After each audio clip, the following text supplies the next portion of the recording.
ओम नमः शिवाय।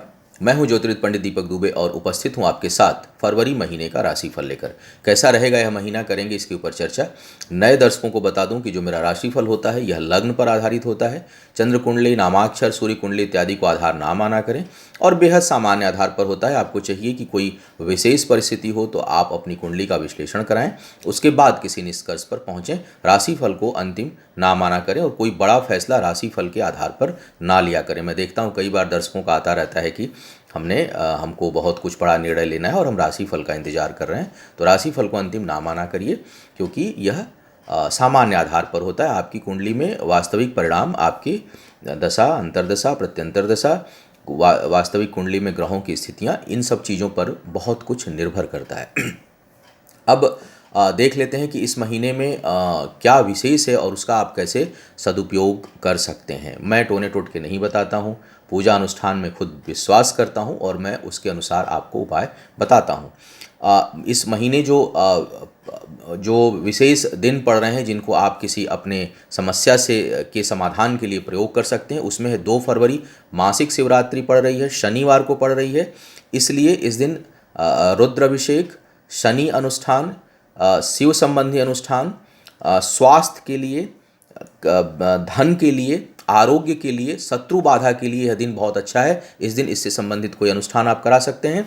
4 फरवरी को सोमवती अमावस्या पड़ रही है। सोमवती अमावस्या, मौनी अमावस्या भी इसे कहते हैं। इस दिन पितृ संबंधी कार्य, यदि कुंडली में पितृदोष हो तो श्राद्ध, कोई भी त्रिपिंडी श्राद्ध वगैरह या सामान्य श्राद्ध करना चाहें उसके लिए बहुत अच्छा दिन है।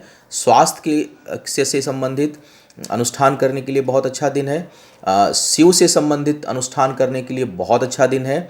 और चंद्रमा यदि दूषित है आपकी कुंडली में तो उसके अनुष्ठान के लिए भी बहुत अच्छा दिन है। शिववास, इस दिन गौरी के पास शिव का वास होता है, तो यह बहुत सुखप्रद है।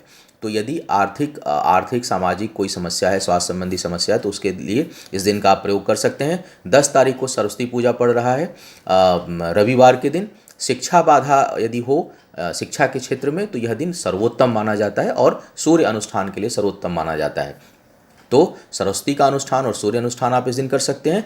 22 को संकष्टी चतुर्थी है, तो विघ्न बाधा, कार्य व्यापार में यदि आपके लिए बाधा आ रहा है तो वैसे तो गणेश जी का दिन बुधवार है, लेकिन तिथियों पर विशेष महत्व होता है और जब तिथि प्रभावी हो तो दिन का महत्व नहीं होता है। तो इसलिए आप भगवान गणेश के अनुष्ठान इस दिन आप कर सकते हैं यदि आपके कार्य व्यापार में कोई बाधा हो तो। अब बात करेंगे एक एक करके क्या कह रहे हैं सितारे आपके राशि के लिए। वृषभ वालों की बात करते हैं। वृषभ वालों के लिए तो भाई जो लोग व्यापार के क्षेत्र में हैं उनके लिए बड़ी अच्छी उन्नति का योग है। कुछ बेहतर डिसीजन लेंगे। आय के स्रोत जो है वो एक से अधिक होंगे। कई तरफ से धन आने की संभावना बनी हुई है। अब ये नहीं कि अरबपति खरबपति, जो जिस लेवल पर है उस लेवल पर कार्य करेगा। तो मैं देखता हूँ कई बार लोग डालते हैं कि अरबों कमाएंगे, तो सभी लोग अरबों कैसे कमाएंगे, लेकिन हाँ, जो जिस स्केल पर काम कर रहा है उसके काम में जो है अच्छी वृद्धि का योग है। जो अरबों में है उसको अरबों में कमाई होने की संभावना बनेगी और जो हजारों में है उसको हजारों में कमाई की संभावना बनेगी, लेकिन बनेगी जरूर। तो आय के दृष्टिकोण से व्यापारी वर्ग के लिए काफ़ी बेहतर समय है। परिश्रम जरूर आवश्यकता से अधिक करना पड़ेगा, इसमें कोई संदेह नहीं है, लेकिन आय में वृद्धि और एक से अधिक स्रोत जो है वो व्यापारी वर्ग के लिए उत्पन्न यह समय करेगा। नौकरी पेशा वालों के लिए भी आय ठीक ठाक रहेगी, कोई उसमें बहुत उतार चढ़ाव नहीं रहेगा, लेकिन जो व्यापारी वर्ग हैं उनके लिए यह समय अच्छा है। और कुछ न कुछ जो छोटे व्यापारी हैं उनके लिए भी एक अच्छे उद्योगपति का गुण जो है वो आपके अंदर उत्पन्न होगा। बौद्धिक क्षमता बहुत अच्छी रहने वाली है। शिक्षा प्रतियोगिता में आपको अच्छी सफलता मिलेगी और उसके बल पर भाग्योदय है। तो कुछ डिसीजन आप इस महीने में ऐसा ले सकते हैं, विशेष करके 13 फरवरी से पहले आप कोई ऐसा डिसीजन ले सकते हैं जो आपके लिए आगे चलकर बहुत बेहतर परिणाम देने वाला होगा। तो बौद्धिक क्षमता अच्छी है और बुद्धि के बल पर भाग्योदय है, निर्णय के बल पर भाग्योदय है। तो निर्णय लीजिए। कई बार हम डिसीजन लेने में आगे पीछे करते हैं, कोई आवश्यक कार्य हो तो उसमें आप निर्णय लीजिए जिससे आपका भाग्य में वृद्धि हो। महीना का जो दूसरा भाग है उसमें अचानक कार्य व्यापार में कुछ हानि या डिसीजन में कुछ कठिनाई होती हुई दिखाई दे रही है और पारिवारिक सुख में यह कमी हो सकता है कि पिता के स्वास्थ्य के लिए यह बेहद नकारात्मक समय हो, तो थोड़ा अपने पिता के स्वास्थ्य का ध्यान रखिएगा, क्योंकि यह समय कुछ कठिनाई उत्पन्न करेगा जब सूर्य जाएंगे सतभिषा नक्षत्र में और शनि की दृष्टि सूर्य पर होगी और दशमेश शनि जो है वो अष्टम में है। तो बहुत लोगों के लिए कुछ न कुछ पैतृक चीज़ों में कुछ कठिनाई, या तो पिता को कठिनाई या पिता तुल्य कोई है उसको कष्ट, या पैतृक संपत्ति में कुछ कठिनाई आने का, वाद विवाद झगड़ा होने का योग जो है इस समय बनेगा।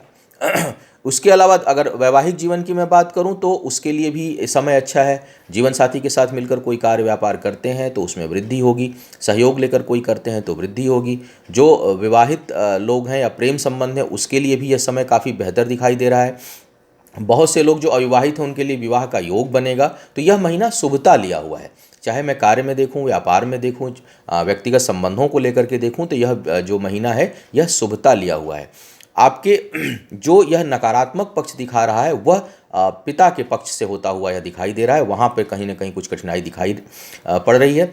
अपने करीबी लोगों से सतर्क रहें, वहाँ धोखा मिल सकता है, और अपने आवेग पर नियंत्रण रखें, बहुत अधिक क्रोध ना करें। क्रोध वैसे भी हानिकारक होता है, लेकिन यह बहुत अधिक इस समय हो सकता है, बहुत बढ़ सकता है, जो आपको बहुत परेशान कर सकता है आने वाले समय में। तो उस पर आपको नियंत्रण रखना है।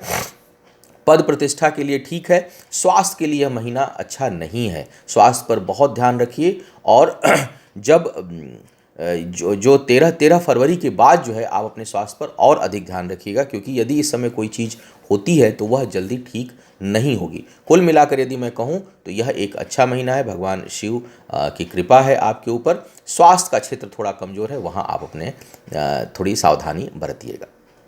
तो यह था आपके राशि का हाल। उम्मीद है आपको मार्गदर्शन मिला होगा और आप अपने समय को और बेहतर इससे बना पाएंगे। आपका आने वाला समय शुभ हो, आयु, आरोग्य और ऐश्वर्य की वृद्धि हो। इन्हीं शुभकामनाओं के साथ आपसे विदा लेंगे। पुनः मुलाकात होगी किसी नए विषय पर। तब तक के लिए मुझे आज्ञा दें। ओम नमः शिवाय।